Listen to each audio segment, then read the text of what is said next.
31వ రాజ్యాంగ సవరణ bill delimitation bill లోక్సభలో వీగిపోవడం దేశవ్యాప్తంగా ముఖ్యంగా దక్షిణాది రాష్ట్రాల్లో పెద్ద చర్చకు దారితీసింది.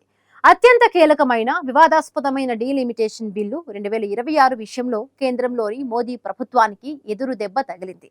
ఈ బిల్లు కేంద్రం కుట్రగా ప్రజాస్వామ్య సమైక్య స్ఫూర్తిని దెబ్బతీసే చర్యగా విపక్షాలు అభివర్ణిస్తూ ఉండగా ఇది తాత్కాలిక విరామం మాత్రమేనా లేదా ప్రక్రియ పూర్తిగా ఆగిపోయిందా అనే అంశం ఇప్పుడు చర్చనీయాంశంగా మారింది.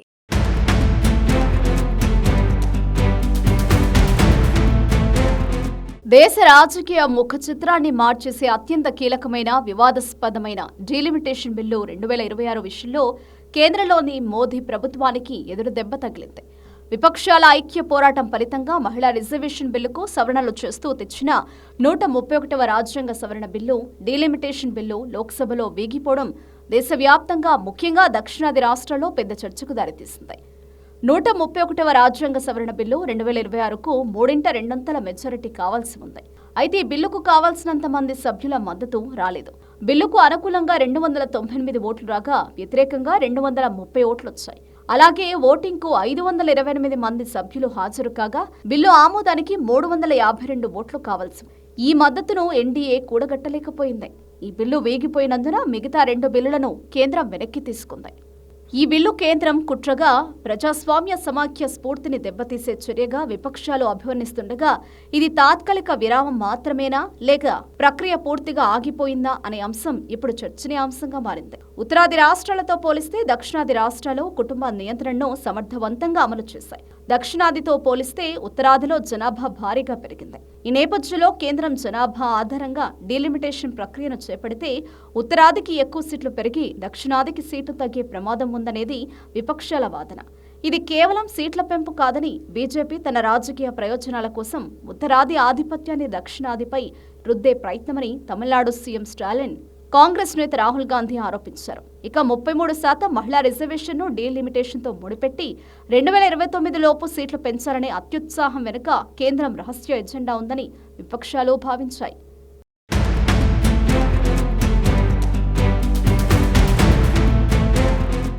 మోదీ ప్రభుత్వంలో ఒక రాజ్యాంగ సవరణ బిల్లు వీగిపోవడం 2026లో జరిగిన ఈ పరిణామం విపక్షాలకు అతిపెద్ద నైతిక విజయంగా నిలిచింది. కేంద్ర ప్రభుత్వం మహిళా రిజర్వేషన్ బిల్లులో దాచిపెట్టిన డీలిమిటేషన్ ప్రక్రియను అడ్డుకోవడంలో విపక్షాలు సఫలమయ్యాయి. ప్రస్తుతానికి ఈ బిల్లు వీగినా డీలిమిటేషన్ ప్రక్రియ పూర్తిగా ఆగిపోయిందని చెప్పలేం. ఇది రాజ్యాంగబద్ధమైన ప్రక్రియ. ఇప్పుడు పార్లమెంట్లో వీగిన బిల్లు 2029 ఎన్నికల నాటికి డీలిమిటేషన్ను అమలు చేయాలనే ప్రయత్నాన్ని ఆపింది. 2026 తర్వాత జరిగే మొదటి జనాభా లెక్కల తర్వాత డీలిమిటేషన్ జరగాలి.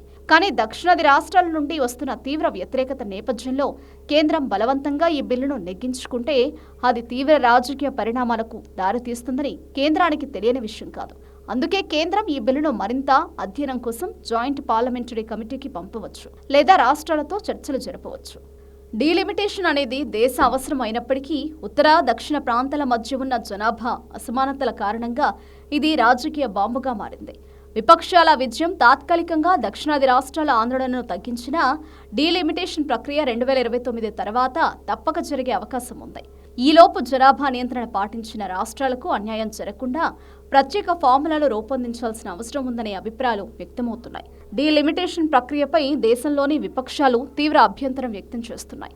ముఖ్యంగా దక్షిణాదికి చెందిన పార్టీలు ఈ ప్రక్రియను తీవ్రంగా తప్పుపడుతున్నాయి. అయితే దక్షిణాదికి ఎలాంటి నష్టం జరగనివ్వబోమని కేంద్రం చెబుతున్నా విపక్షాలు ఏమాత్రం విశ్వసించడం లేదు. 2001లో వాజ్పేయి ప్రభుత్వం చేసినట్లుగానే రాబోయే 25 ఏళ్ల పాటు అంటే 2051 వరకు నియోజకవర్గాల పునర్విభజన ప్రక్రియను వాయిదా వేయాలి. ఈ మేరకు రాజ్యాంగ సవరణ చేయాలని స్టాలిన్ స్పష్టం చేశారు. స్టాలిన్తో సహా ఇతర నేతలు సైతం ఇదే విధంగా తమ అభిప్రాయాలను వ్యక్తం చేస్తున్నారు. ఈ నేపథ్యంలో డీలిమిటేషన్ ప్రక్రియ విషయంలో కేంద్రం ఏ విధంగా ముందుకు వెళుతుంది, విపక్షాలను ఈ అంశంలో ఒప్పించగలుగుతుందా లేదా అన్నది ఆసక్తికరంగా మారింది.